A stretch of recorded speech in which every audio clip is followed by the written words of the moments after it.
Hello dear learners, कैसे हैं आप सब। उम्मीद है आप सबका अध्ययन बहुत अच्छा चल रहा होगा। ठीक है, तो आइए करेक्ट द सेंटेंसेस एक और पार्ट लेकर के, कुछ नए कॉन्सेप्ट्स लेकर के मैं आ गया हूँ। और चलिए बिना कोई देर किए स्टार्ट करते हैं वीडियो। ठीक है, the soldiers are passing under the tunnel. चलिए, द सोल्जर्स अपने आप में सब्जेक्ट हुआ, आर हेल्पिंग वर्ब हुई, helping verb is am are हुई, कॉन्टिन्यूअस टेंस में मेन वर्ब हुई, आईएनजी फॉर्म में, करेक्ट है यहाँ तक। आगे देखते हैं अंडर द टनल। अगर आप जानते हो तो टनल क्या है, टनल होती है एक सुरंग। ठीक है, एक सुरंग। अंडर का प्रयोग कहाँ होता है बच्चों, अंडर का कोई चीज नीचे हो और टच में ना हो। मान लीजिए मैंने कहा ये कोई एक बच्चा है, ठीक है, और अपने हाथ में ये लिए है क्या, एक अम्ब्रेला, एक छाता लिए हुए है। तो ये बच्चा क्या है, अंडर द, कहाँ हुआ, अंडर अम्ब्रेला, छाते के नीचे। कोई टेबल के नीचे छिपा हुआ है, under the table, he is hiding under the table. ठीक है, तो क्या ये टनल है, क्या टनल के नीचे से जाएगा भाई, नहीं, गड़बड़ है। कहाँ जाएगा, टनल को पार करके जाएगा, टनल से होता हुआ जाएगा। और जब से होकर जाना, से होकर गुजरना, तो यहां अंडर की बजाय होना चाहिए through. Through the soldiers are passing through the tunnel, वो टनल से होकर गुजर रहे हैं। ठीक है, आगे बढ़ते हैं। Main work because they may earn a living. Main work, ठीक है यहाँ तक, बिकॉज ठीक है, अपने आप में सबऑर्डिनेट क्लॉज बनाने का कंजंक्शन है ये। ठीक है, कौन सा कंजंक्शन है ये, एडवर्ब क्लॉज का कंजंक्शन है, सबऑर्डिनेट कंजंक्शन है, एडवर्ब क्लॉज बनाता है, रीजन बता रहा है। बिकॉज क्या करता है, अपने आप में बताता है क्या, रीजन। ठीक है, और मे, दे मे अर्न ए लिविंग। अगर आपको पता हो और नहीं पता तो जानिए, में बताता है क्या, पर्पस, पर्पस, उद्देश्य। ठीक है, कैसे, जैसे we work hard, we work hard, हम परिश्रम करते हैं, सो दैट, ताकि, वी मे सक्सीड, ताकि हम सफल हो पाए। हम परिश्रम करते हैं ताकि हम सफल हो पाए, यानी ये रीजन बता रहा है, ये पर्पस बता रहा है। ठीक है, कारण उद्देश्य दोनों अपोजिट चीजें हैं, इसलिए हम यहां पर इसको क्या करें, क्या करेक्ट कर दिया जाए, विकास की बजाय इसको करिए सो दैट। सो दैट, विकास की बजाय इसे करिए सो दैट। यहां पर करेक्ट कंजंक्शन की एरर थी। ठीक है, कंजंक्शन सही करिए। चलिए आगे बच्चों, आगे के सेंटेंस को देखते हैं। It is nothing else than vanity, it is nothing else than vanity. बच्चों रटा रटाया क्वेश्चन सब लोग बताते हैं, लेकिन मैं इसका कारण भी बताऊंगा। ठीक है, ध्यान से समझिए। एक इंग्लिश ग्रामरियन है एफ.टी. वुड, एफ.टी. वुड, उनके अनुसार नथिंग एल्स के बाद लगाते हैं देन। वो नथिंग एल्स के बाद देन के फेवर में है। लेकिन एक और इंग्लिश राइटर हैं, आपने नाम सुना होगा बच्चों, नेस्फील्ड, नेस्फील्ड। ठीक है, अपने आप में बहुत ही डोमिनेटिंग पर्सनालिटी हैं ये ग्रामर के क्षेत्र में बच्चों। ठीक है, अब इंग्लिश हमारी नेटिव लैंग्वेज तो है नहीं, जैसे हिंदी के हमारे अगर विद्वान का, जो अच्छे विद्वानों का मत होगा, हिंदी सीखने वाले उसको फॉलो करेंगे। इसी तरह हम नेस्फील्ड की बात मानते हैं। नेस्फील्ड कहते हैं कि नथिंग एल्स के बाद आएगा क्या, बट। और मुझे लगता है नेस्फील्ड की बात को टालने की हिम्मत मुझ में तो बिल्कुल नहीं है भाई। अगर इतने डोमिनेटिंग पर्सनालिटी जो ग्रामर की है उसने कह दिया कि नथिंग एल्स के बाद बट आना है, तो हम भी बट को लेकर के ही चलेंगे। भाई जिनके आंगन में अमीरी का सजर लगता है उनका हरैब जमाने को हुनर लगता है। भैया शाहरुख खान का पैंट फट जाए तो वो अदा बन जाएगी, कोई नहीं कहेगा कि पैंट फटा हुआ पहने हुए। अगर हमारा पैंट फट जाए तो 4 लोग कहेंगे कि कैसे पैंट पहने हुए हैं। तो बच्चों नेस्फील्ड के साथ जाना चाहेंगे, नथिंग एल्स के बाद आप लगाइए but vanity. It is nothing else but vanity. ठीक है, चलिए आगे बढ़ते हैं बच्चों। Guests are encouraged to avail themselves the full range of hotel facilities. Clean करता हूं मैं इसको।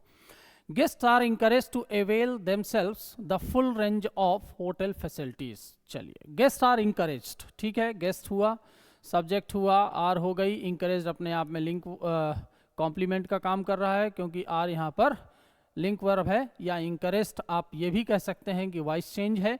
दोनों ही तरीके से आप इसको देख सकते हैं, इसको हेल्पिंग मेन वर्ब बना करके और इसको एक लिंक वर्ब बना करके, और इसे एक कॉम्प्लीमेंट के रूप में देख सकते हैं, या इसको वॉइस चेंज भी मान सकते हैं पैसे में। खैर जो भी हो, ये अपने आप में करेक्ट हुआ।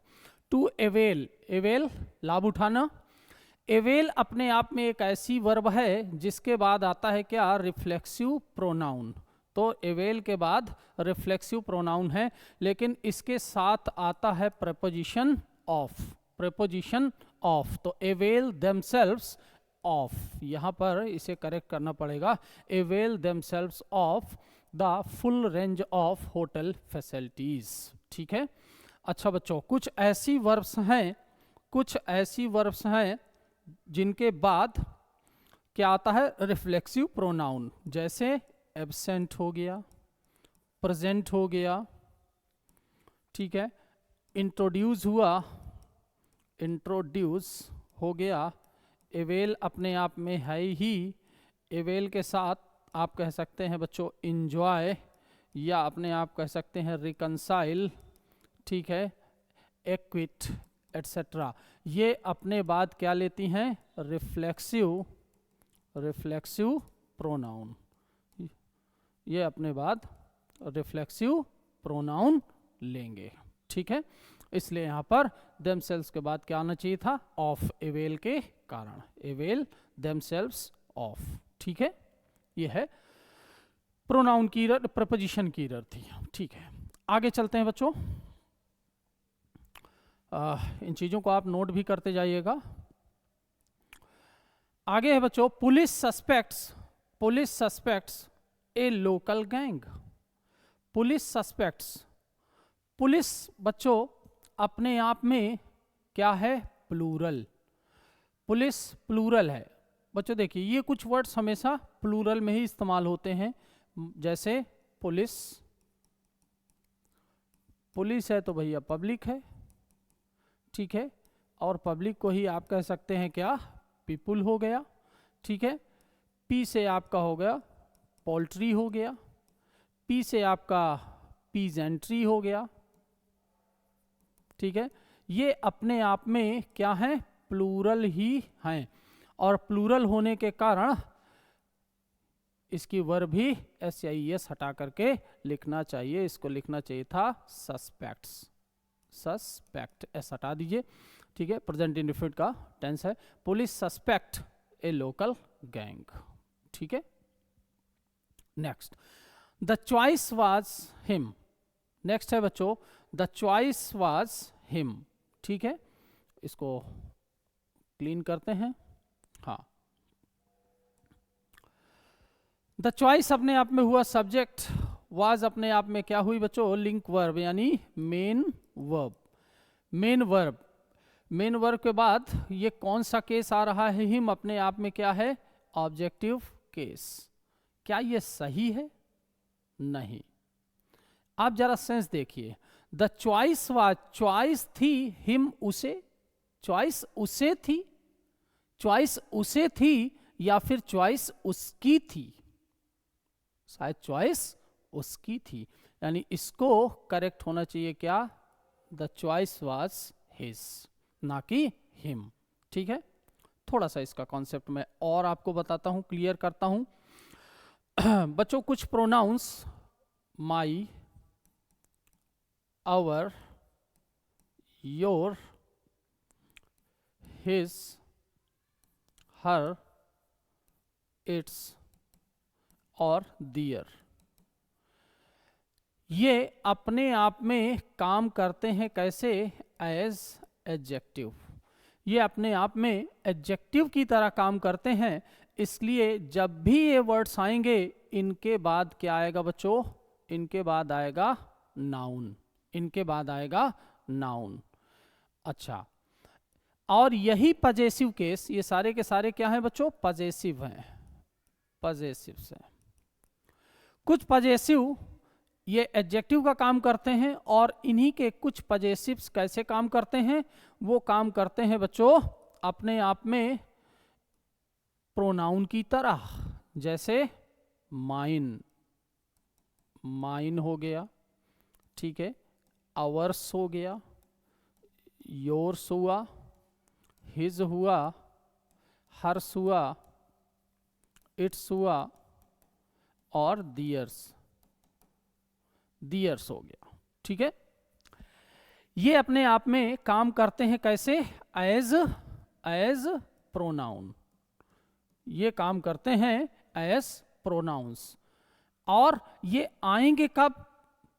ये आते हैं बच्चों, या तो ये आते हैं प्रेपोजिशन, या तो ये आएंगे प्रेपोजिशन ऑफ के बाद, और या फिर ये आते हैं main verb is, am, are, was और वर, या तो ये आते हैं इनके बाद।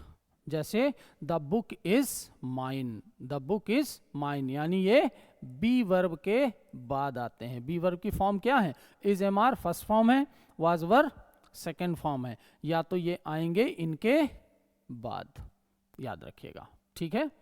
तो हिज अपने आप में क्या है? जब भी देखिए हिम तो ऑब्जेक्टिव केस में है, यहां पर आना चाहिए, वाज के बाद क्या आना चाहिए था? हिज आना चाहिए था, ठीक है। चॉइस उसकी थी, ना कि चॉइस उसे थी, ठीक है। उम्मीद है ये कॉन्सेप्ट आपको समझ में आ गया होगा। आगे बढ़ते हैं। हाँ, थोड़ा ऊपर कर देते हैं।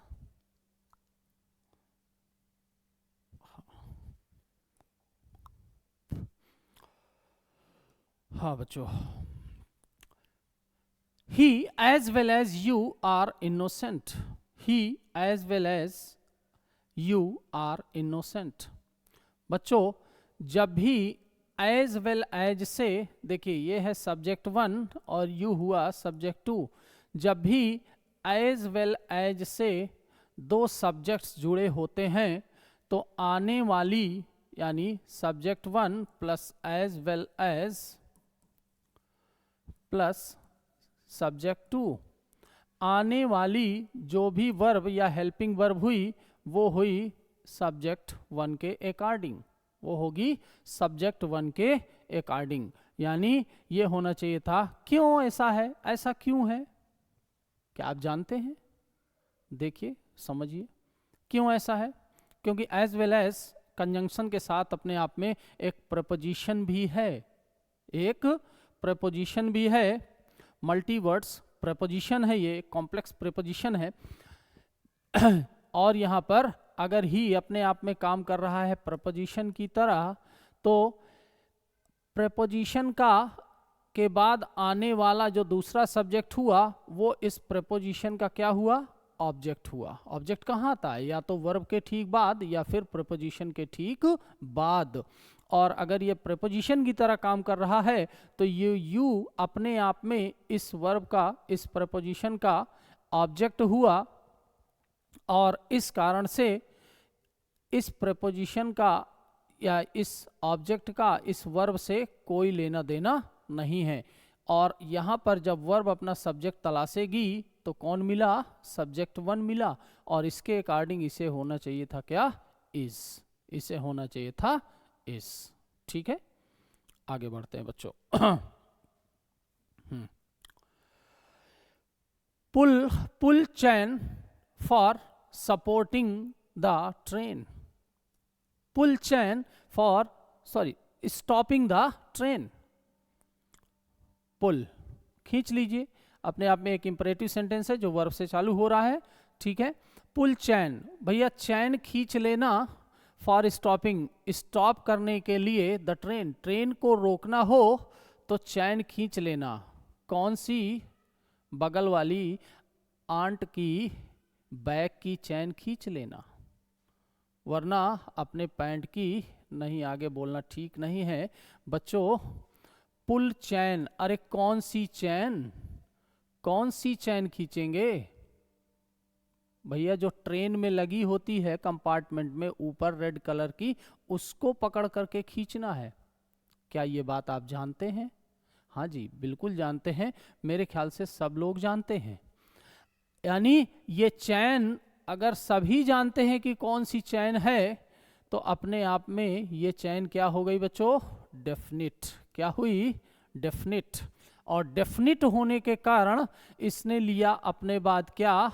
Definite article, definite article the, ठीक है। Pull the chain for stopping the train, याद रखिएगा। अब यहाँ पर डेफिनिट की कैटेगरी, अब मैं थोड़ा सा आपको यहाँ पर और समझा देता हूँ, छोटी सी बात। क्या डेफिनिट क्या है? डेफिनिट क्या है बच्चों? एक दिन शायद ये जिक्र और आया था, खैर कोई बात नहीं। आइए एक छोटा सा एग्जांपल लेते हैं। क्लास चल रही है, क्लास चल रही है, ठीक है, और मुकेश खड़ा है, ठीक है, मुकेश खड़ा है। क्लास में ये बच्चे बैठे हुए हैं और ढेर सारे क्लास में बच्चे हैं। मैंने इस छात्र से पूछा, ये नया छात्र आया क्लास में, मैंने पूछा क्या तुम इन छात्रों को जानते हो? क्या तुम इन छात्रों को जानते हो? अब ये छात्र केवल एक छात्र को जानता है, तो इसने जवाब दिया आई नो a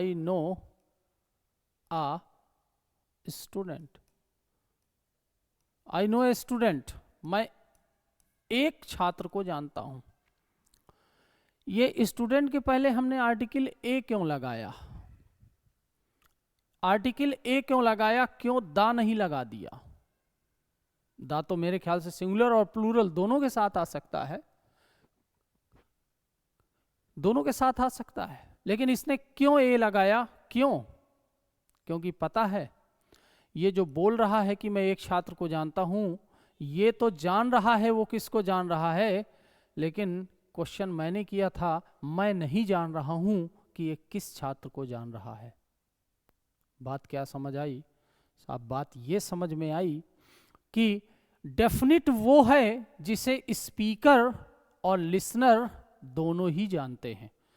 बोलने वाला भी जान जाए, प्रश्न करने वाला भी जान जाए, और उत्तर देने वाला भी जान जाए कि ये किसके बारे में पूछ रहा है या बात कर रहा है।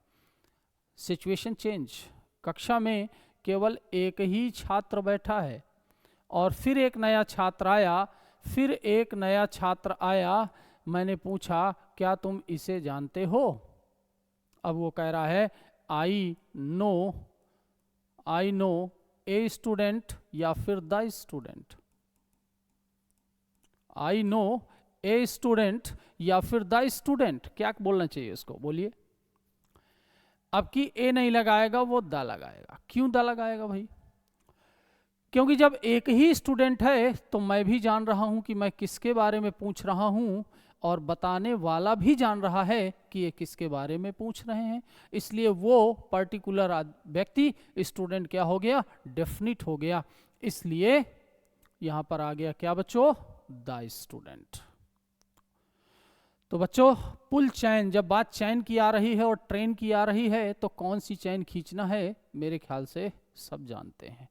इसलिए ये इसने अपने पहले क्या लिया? नाउन है, इसलिए अपने पहले आर्टिकल द ले लिया, वरना ए भी हो सकता था, लेकिन ए में वो क्या हो जाता? इनडिफिनिट। बगल वाली की चैन मत खोल देना। चलिए आगे बढ़ते हैं बच्चों, अगले कॉन्सेप्ट पर, अगले सवाल पर आते हैं। आई doubt that he will pass, I doubt that he will पास। ठीक है, चलिए देखिए क्या एरर है इसमें। अब बच्चों एक छोटा सा कॉन्सेप्ट, डाउट।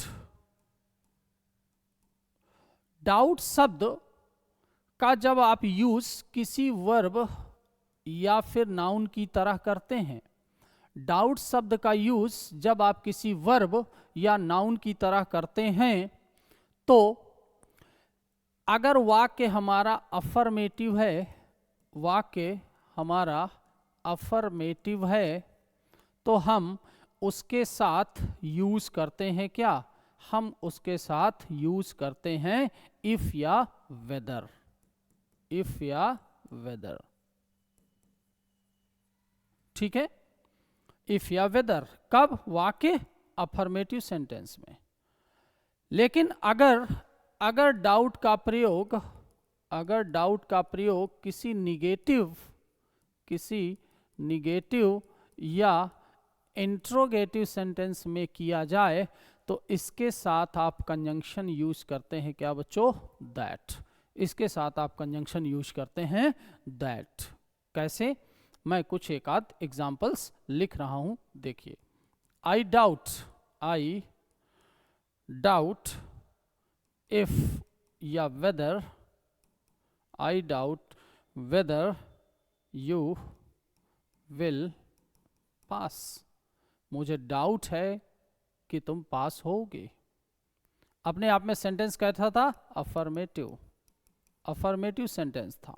ठीक है, अगर यही मैं कह दूं I don't doubt, I don't doubt, भाई मुझे कोई डाउट नहीं है, मैं संदेह नहीं कर रहा हूं, that you will pass, that you will succeed, कि तुम सफल हो जाओगे। सेंटेंस क्या था? निगेटिव था, कंजंक्शन लगाया that.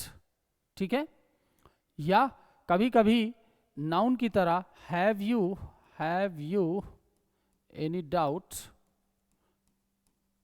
That he will support you, have you any doubt that he will support you, क्या तुम्हें कोई डाउट है? ठीक है, देख लीजिए सेंटेंस क्या था? इंट्रोगेटिव था, कंजंक्शन क्या आ गया? दैट। सेंटेंस निगेटिव था, कंजंक्शन आया दैट। सेंटेंस अफर्मेटिव था, कंजंक्शन आया इफ या वेदर। ठीक है, मेरे ख्याल से डाउट क्लियर हो गया होगा, डाउट का डाउट आपको क्लियर हो गया होगा। चलिए आगे बढ़ते हैं बच्चों। हाँ, 9th सेंटेंस था I doubt that he will pass. तो I doubt that he will pass, that को हटाइए और इसमें या तो आप इफ लगा दीजिए या फिर वेदर लगा दीजिए। ठीक है, मेरे ख्याल से कॉन्सेप्ट डाउट का आपको कोई डाउट नहीं रह गया होगा इसमें। आगे बढ़ते हैं। I have not seen him let, I have not seen him let. ठीक है, हाँ, इसको मैं इरेज करता हूं, इस सेंटेंस पर आता हूं। ठीक है बच्चों, आई हैव नॉट सीन हिम, भाई मैंने उसे नहीं देखा लेट, लेट नहीं देखा, लेट नहीं देखा, कुछ खटक रहा है। चलिए सॉल्व करते हैं इस पहेली को। लेट और लेटली एक वर्ड है बेटा, लेटली, लेट और लेटली। लेट अपने आप में क्या है? एडजेक्टिव। लेटली अपने आप में क्या है? एडवर्ब। ठीक है, लेट का मतलब ही होता है आफ्टर द यूजुअल या फिक्स टाइम। भाई यूजुअल या फिक्स टाइम के बाद उसे हम कह देते हैं लेट। यू आर लेट, तुम लेट हो, means you are after the usual time, you are after the fix time, आप निर्धारित समय के बाद में हो, यानी लेट हो। लेटली का मतलब होता है बच्चों रिसेंटली, रिसेंटली, या फिर आप कह सकते हैं in recent time, in recent times. ठीक है, और जनरली इसका यूज हम परफेक्ट टेंस में ही करते हैं। प्रेजेंट परफेक्ट में ही करते हैं। रिसेंटली का भी यूज आप प्रेजेंट परफेक्ट में ही करते हैं। I have not seen him recently, I have not gone there recently, अभी हाल ही में मैं वहाँ नहीं गया हूँ। ठीक है, तो मेरे ख्याल से ये मामला आप सॉल्व हो गया होगा। आई हैव नॉट सीन हिम, मैंने उसे नहीं देखा। ठीक है, यहाँ चाहिए adverb of time, adverb of time. ठीक है, तो इस लेट को या तो आप कह दीजिए लेटली, या फिर आप बना दीजिए इसका प्रपोजिशनल फ्रेज जो काम करेगा, टाइम का कंजंक्शन ही बनेगा ऑफ लेट। प्रपोजिशनल फ्रेज हो गया, लेकिन काम कर रहा है, आंसर दे रहा है कब का, व्हेन का ही हो रहा है आंसर। ठीक है, एडवर्ब ऑफ टाइम का काम कर रहा है प्रीपोजिशनल फ्रेज। तो या तो आप लिख दीजिए I have not seen him lately, या फिर लिख दीजिए I have not seen him of late. ठीक है, चलिए आगे आते हैं बच्चों। When Hari came then his brother was not there. When Hari came, अब व्हेन जब हरी आया, then his brother was not there, जब कॉमा लग ही गया तो इस देन की आवश्यकता नहीं है। ठीक है, his brother was not there अपने आप में मेन क्लॉज है, कोई कंजंक्शन नहीं लेगी। और व्हेन हरी केम, व्हेन अपने आप में टाइम का कंजंक्शन है, सबऑर्डिनेट क्लॉज बना रहा है, कॉम्प्लेक्स सेंटेंस है। ठीक है, तो यहाँ पर कॉमा लगा दीजिए, देन को हटा दीजिए।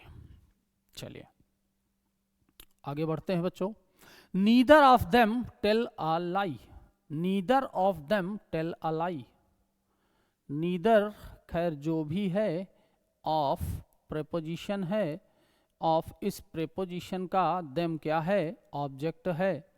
ठीक है, नीदर अपने आप में है क्या, इंडेफिनिट, सॉरी इंडेफिनिट नहीं, आप इसको कह लीजिए distributive, distributive pronoun, distributive pronoun. ठीक है भाई, सब्जेक्ट का काम कर रहा है, या तो नाउन होगा या प्रोनाउन होगा, तो ये क्या है, डिस्ट्रीब्यूटिव प्रोनाउन। ये कौन से हैं, जरा थोड़ा सा स्लाइट इंट्रोडक्शन ले लीजिए बच्चों। ईच है, ईदर है और नीदर है। ठीक है, इनके आगे चल करके जब पार्ट ऑफ स्पीच हम डिस्कस करेंगे तो बड़ी डिटेल में मैं इनका वीडियो आपको बना करके दूंगा। ये जो भी हैं, इनके बाद आए क्या, प्रेपोजिशन ऑफ। इनके बाद जो भी आएगा वो आएगा क्या, प्रेपोजिशन ऑफ।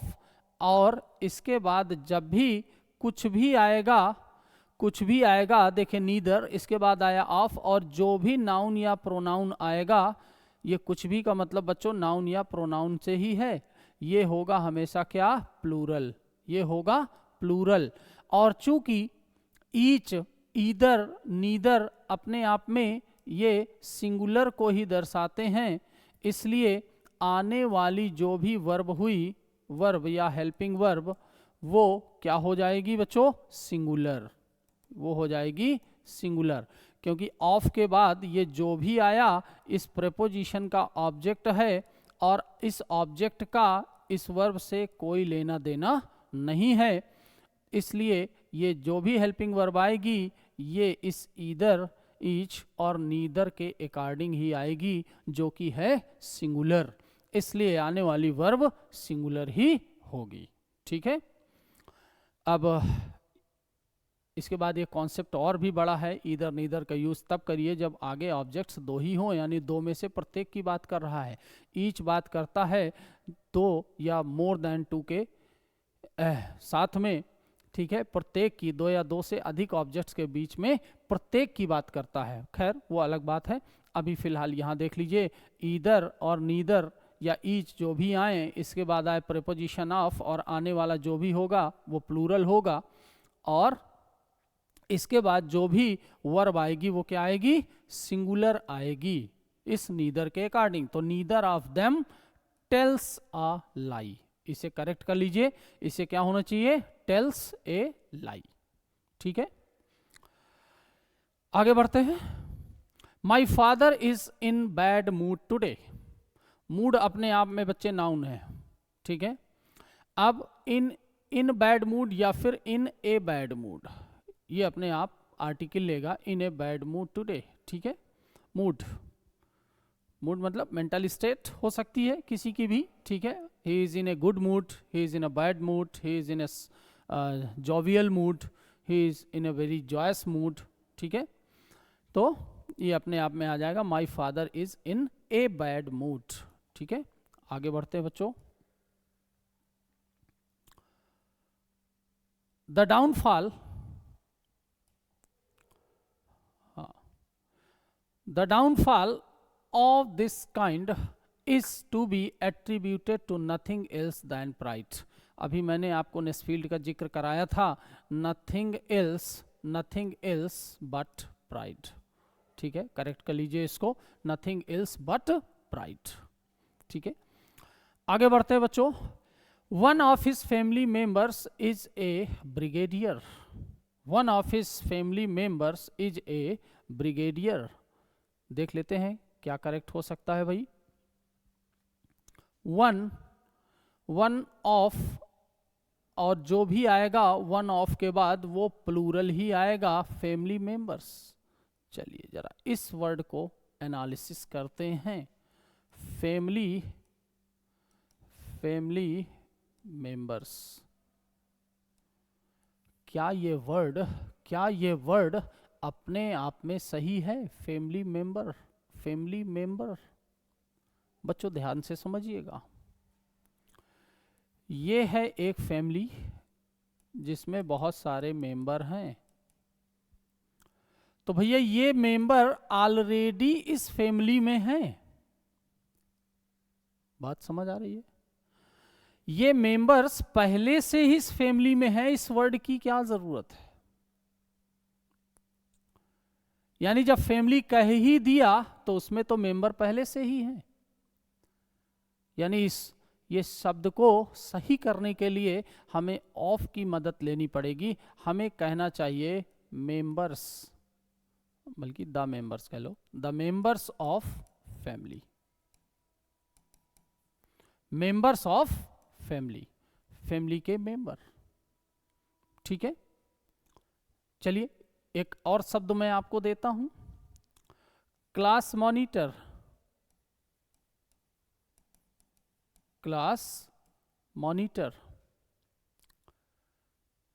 अब देखिए क्या ये वर्ड सही है? Class monitor. इसमें भी वही प्रॉब्लम है क्या? अरे भाई जब क्लास है ही तो इनमें से कोई स्टूडेंट ही तो मॉनिटर होगा, इसलिए इसको करेक्ट लिखना चाहिए मॉनिटर ऑफ द क्लास, या the monitor of the class, ठीक है। अच्छा क्लास टीचर कह लें, क्लास टीचर। क्या ये वर्ड सही है? बिल्कुल सही है भैया, क्लास अलग है और टीचर अलग है, ठीक है। तो मेरे ख्याल से ये एरर आपको समझ में आ गई होगी। One of his family members, one of, इस पूरे को लीजिए, one of the members of his family, one of the members of his family is a brigadier, ठीक है। वन के अकॉर्डिंग ये वर्ब लग गई, क्योंकि ऑफ प्रपोजिशन है, प्रीपोजिशन के बाद जो भी आया उस प्रीपोजिशन का ऑब्जेक्ट है, और इस ऑब्जेक्ट का इस वर्ब से कोई लेना देना नहीं है, ठीक है। इसलिए ये वर्ब अपना सब्जेक्ट किसको मानेगी? वन को, ठीक है। आगे बढ़ते हैं। Either those children or many son, or my son have damaged this window, either those children or my son have damaged this window, ठीक है। either are अपने आप में बच्चों अल्टरनेटिव कंजंक्शन है, ठीक है। इससे अगर, चलिए मैं इससे either और, या फिर मैं लेके चलता हूं नीदर नॉर को भी। ईदर और से अगर दो सब्जेक्ट जुड़े हों, either plus subject one plus or plus subject two. इसी तरह अगर मैं इसे लेकर के चलूं, neither plus subject one plus nor plus subject two, आने वाली जो भी हेल्पिंग वर्ब या मेन वर्ब है वो अपने आप में पास वाले या बाद वाले सब्जेक्ट के हिसाब से आएगी, वो बाद वाले सब्जेक्ट के अकॉर्डिंग आएगी। चलिए देख लेते हैं।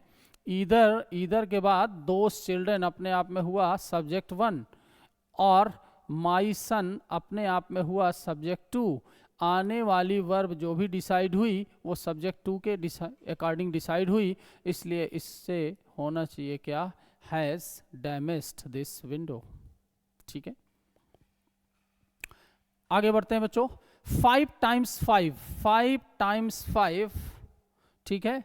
कल मैंने आपको इसके पहले वाली वीडियो में आपको एक कलेक्टिव सेंस बताया था, 5 टाइम्स 5, ठीक है। इसको अलग अलग न पढ़ करके 5 इंटू 5 पढ़ लीजिए। 5 इंटू 5 इज 25, ना कि आर 25, ठीक है।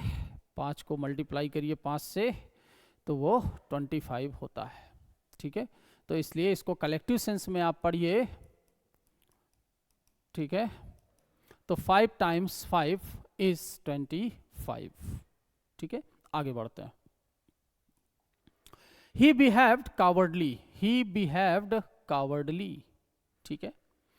हाँ, इस सेंटेंस को जरा देख लीजिए बच्चों। जनरली होता क्या है, हम किसी भी एडजेक्टिव में, किसी भी में तो नहीं, लेकिन जनरली ऐसा होता है, इट इज़ नॉट 100% श्योर, इसको बिल्कुल श्योर मत समझिएगा, लेकिन प्रायः ऐसा ही होता है। किसी एडजेक्टिव में आप ly लगा देते हैं तो वो काम करता है कैसा, एडवर्ब का काम करता है, वो एडवर्ब बन जाता है। जैसे मान लीजिए मैंने कहा स्लो, मैंने कहा रेगुलर, ठीक है।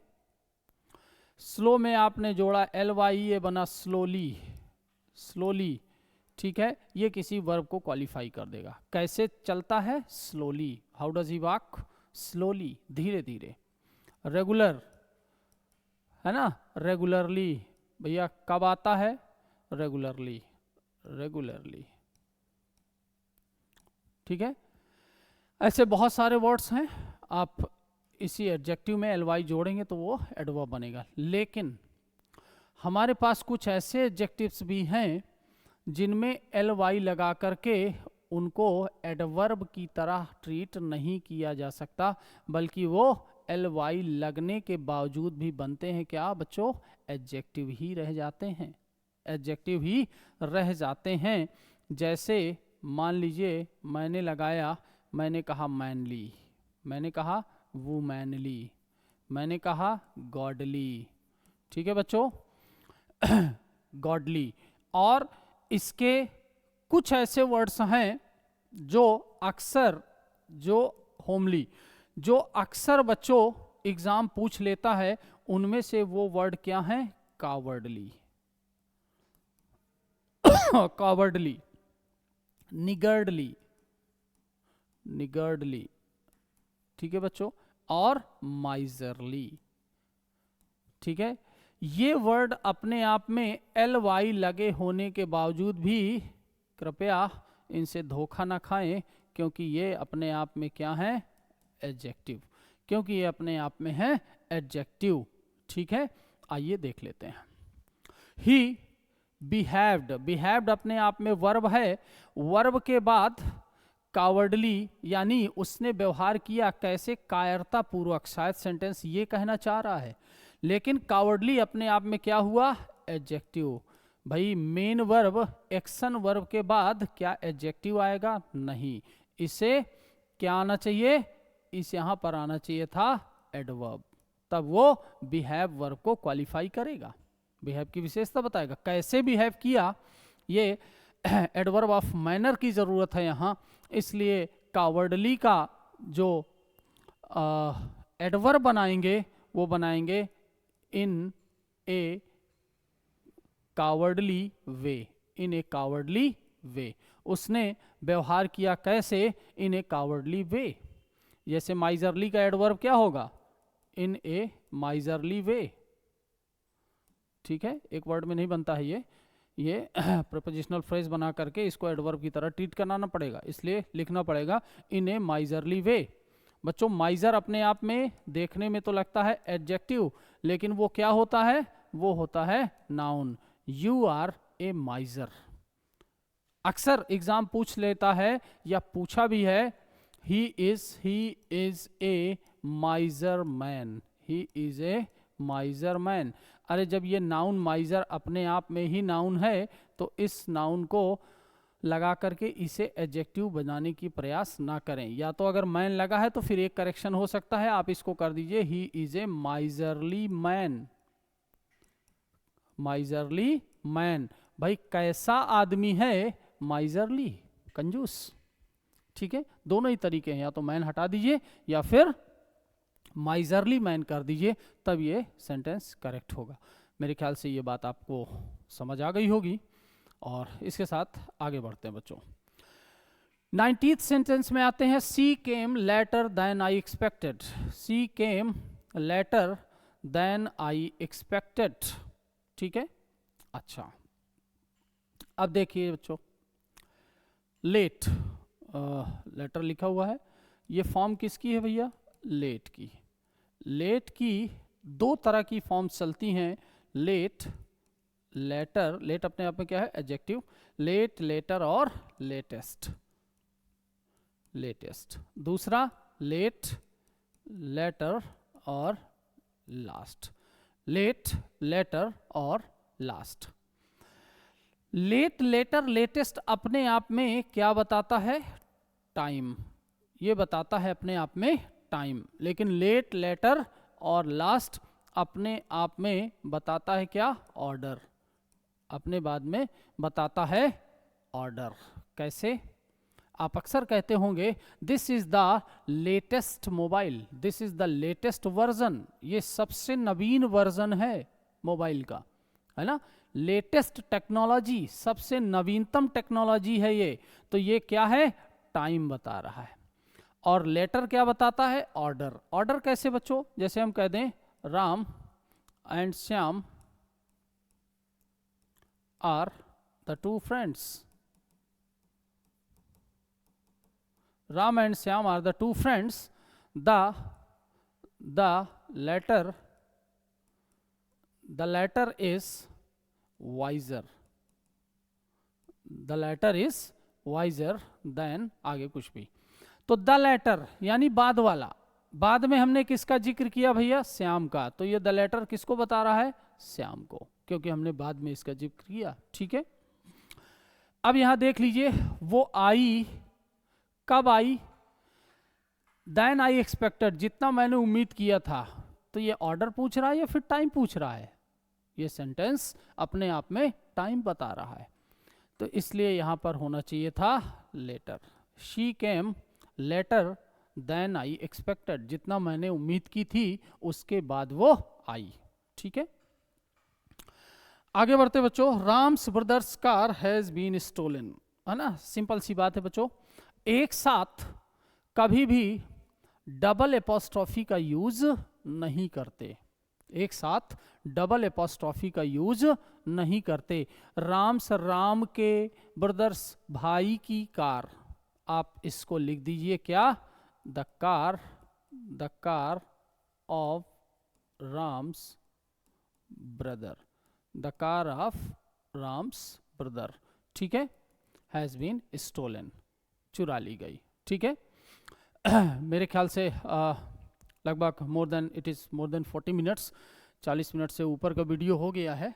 तो रेस्ट और भी जो सेंटेंसेस हैं we shall discuss in the next part of this video. इस वीडियो के अगले पार्ट में हम उन चीज़ों को डिस्कस करते हैं। ओके, तब तक के लिए गुड बाय, थैंक यू।